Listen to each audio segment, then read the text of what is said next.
Welcome back to The Person Everyone Needs. We're jumping back into the story that God is with us. Jesus left heaven to be among us, to heal us, and to save us. That is the greatest act of love. Are you among those who may not know the safety, acceptance, and growth that comes through healthy living? There may be someone who is starved for a friend who comes to mind right now. I encourage you to give them your heart. God has given you courage. You have the heart to do great things. Now, do what you can to bless others. Put your heart into their chest. This may be a powerful act of grace for them. If they are addicted, help them stay on the path of independence. If they're alone, let them know you're there. If they're off track, help them find their way to purpose. You may be the key to whatever is keeping someone from a vibrant life. That's not to pressure you, but to inspire you to good deeds. You can make a big difference. When all was lost in the Garden of Eden, the plan was to put in place for God to sacrifice himself on behalf of us as one of us. When the fullness of time came, while we were still sinning, Jesus died for us. He did not see his righteousness, justice, or innocence as something to be thrown in our faces or held onto, but instead he humbled himself to an earthly body, to a gruesome death, and to be forsaken by his Father. He did all this to be with us. He is with us in our grief and in our triumphs. He is with us in broken-hearted times and when he has brought us to perfection and wholeness in his peace. He is with us in the valley and on the hilltop. He is with us in sickness and healing. With is the most important word in all languages. Look at all he has done to communicate how close he is. Now, do what he did. Go. Jesus was asked to address some Gentiles near the time of his crucifixion. His response was very interesting and probably confusing to the disciples that day. Hey, Jesus, there's some Greeks who would like to speak with you. Andrew informs Jesus. Jesus responds, my time has come to be glorified. Unless a grain of wheat falls into the earth and dies, it remains a single grain. But if it dies, it bears much fruit. Whoever loses their life loses it. But those who give their life away receive it all the more in eternity. I could just see Philip and Andrew look at each other and reply, so is like that a no? What Jesus says here is, I'm done talking. I'm going to show you what love looks like. Do you want to see me? I am going to put on display for the entire world so that they can see the greatest act of love in history. People will wear the execution symbol of my love around their necks. Rome's skyline will be adorned with crosses because of my love. The cross will be the image displayed as a reminder of what true love looks like. Love looks like sacrifice. Love looks like dying to self. Love looks like putting others first. God illustrates putting other people first through human history. We deserve death because of Eve's sin, yet he gives us another chance. He befriends Abraham, who fails the test of faith many times, and says, I'm going to bless the world through you. He honors Moses' request to save Israel, even though they complained, while God redeemed them from slavery. God remains in favor of David's lineage, even though the man after God's own heart failed in the most egregious of ways.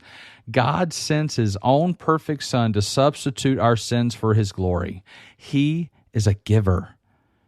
Preparation is the attitude of life. Who are you preparing the road of life for? When you look at the great triumphs of history, there seems to always be a handoff that promotes a greater stage for those that come. Peter Drucker said, there is no success without a successor. You can see this true throughout the Bible. Moses trains Joshua. David fathers Solomon. Elijah equips Elisha. John the Baptist prepares the way for Jesus. Jesus entrusts Peter. Barnabas encourages Paul. Paul leads Timothy. Can you imagine being the one called to prepare the way for the Son of God? John the Baptist is one of the incredible man. He preaches repentance. He lives in obscurity. He's a polarizing man who lives with such a deep conviction that governing leaders hate him. and peasants are drawn to his message that being right with God is all that matters. John declared that Jesus was the Lamb of God who comes to take away the sins of the world. Knowing that his message was about coming clean, he pointed to the one who would make us clean. Jesus is baptized by John, and John, even here, knows his place in the story. God speaks from the heavens. He speaks affectionately of his only Son. There is a noticeable presence of God swooping in like a dove. John realizes now it's his time to fade and give Jesus the stage prepared for him. John the Baptist says, "He must increase, I must decrease." There comes a time when we must be there with others. We need to help others into their greatest joy and purpose.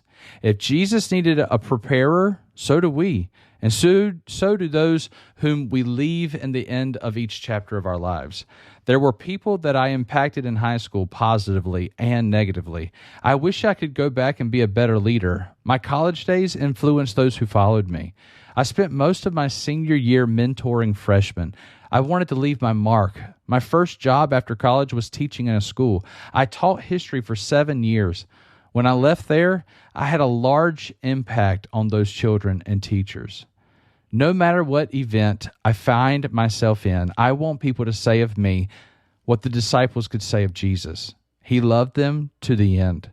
In the Gospel of John, chapter 13, verse 1, John the Beloved speaks of Jesus' attitude on the night in which he was betrayed. John speaks of his kindness to each of them, his washing of their feet, his singing songs, his prayers over them for unity and love, his testament that they will be filled with the Spirit of God that he was releasing. In his last moments before being arrested, eventually beaten and crucified, Jesus continues to show his love for these men. He is kind to them. He is compassionate toward them. He encourages them. He is tender-hearted, while he should be stressed and afraid.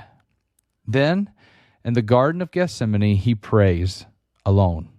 Abandoned by the very friends he loved so much, he groans in agony to God for his life, and then he whispers, "Not my will, but yours be done."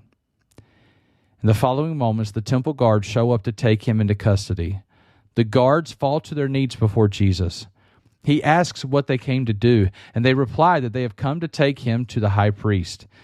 In the face of these men ready to attack and knowing they have come to eventually kill him, he looks at his disciples again and instructs the guards to let his friends go free. He wanted them with him all the way to the end, but to fulfill his mission, he must walk alone. In his last moments with them that night, he was protecting them. "You have come for me, let them go." Jesus was alone so that we would never be again. He designed the church to be a gathering of like-hearted people who encourage one another. He told the disciples to take care of one another. Jesus cried from the cross, "Father, why have you forsaken me?" He received no answer, but we know he took our loneliness so that we could one day walk alongside God again. Now, he is with us in our sufferings. He is with us in our persecution. He is with us in our every circumstance we face. Not only is he present, but because of his life on earth, our God is sympathetic to our plight. He feels our pain. He filled our shoes and knows what it's like to walk every step. He is with you in every sense of the word. He calls us to walk with others just like he did. Be willing to love those who will be left behind. You never know what they may become, but I can tell you they will be far greater if you prepare the way for them. I am a lover of Star Wars, and this idea is illustrated many times in that story. Each Jedi has a master who shows the way. In Chapter 8 of the Star Wars saga, Yoda tells Luke Skywalker, "You are what they grow beyond." What a picture of true legacy. Walk such a path that we lead those who follow us to do much greater than we have. I want my boys to surpass me in every way, and so I will run the race the best I know how, and I'll pass the baton when it comes time. I will not fade away completely, but I will decrease so that they may increase. This is how we truly impact the world. I am showing the way by going the way. I hope many go beyond me. I've heard it said that there are 3 parts of our lives. We learn, earn, and return. This can be seen in 40-year increments. Spend your first 30 years learning and forming your identity. The second 30 should be filled with courageous earnings.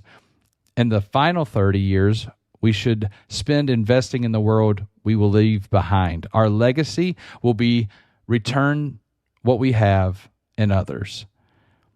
As we close this chapter out, I want to mention one man who I believe failed this portion of his life. Joshua was an incredible man as well. He was the servant of Moses and saw leadership by one of the greatest of God's followers. Joshua received the role of leadership just in time to take the promised land. He led the children of Israel into Jericho and beyond. After pushing out all the inhabitants of the land God promised to Abraham, there was peace. Joshua then addressed the people of Israel. Full of faith, he admonished them to follow and live according to the ways and laws of God. Since God has been so good, continue to do all he has asked. This speech is where we find his faithful and memorable words. Choose you this day whom you will serve. As for me and my house, we will serve the Lord. Joshua 24:15. This seems so noble. It is not enough. All people need leadership. All people need help. As you turn the page into the book of Judges, we see that all people did what was right in their own eyes. No one prepared the way for success. Israel did not band together. She didn't stay holy. It was this lack of leadership succession that led to the desperate years of Jonathan. This is why Israel cried out for a king. Surely, a king might unite us and lead us to a better place. No matter how much time you have left on the clock of your life, you can still leave this world a little more prepared than you received it. Be generous in your time, your talent, and your treasure. Invest in those who follow you. Make the paths of success a little straighter for those following you. Give yourself away to put those who follow you on display. People who do this, who emulate their Father in heaven by being with those that no one wants to be with, that's a person that everyone needs.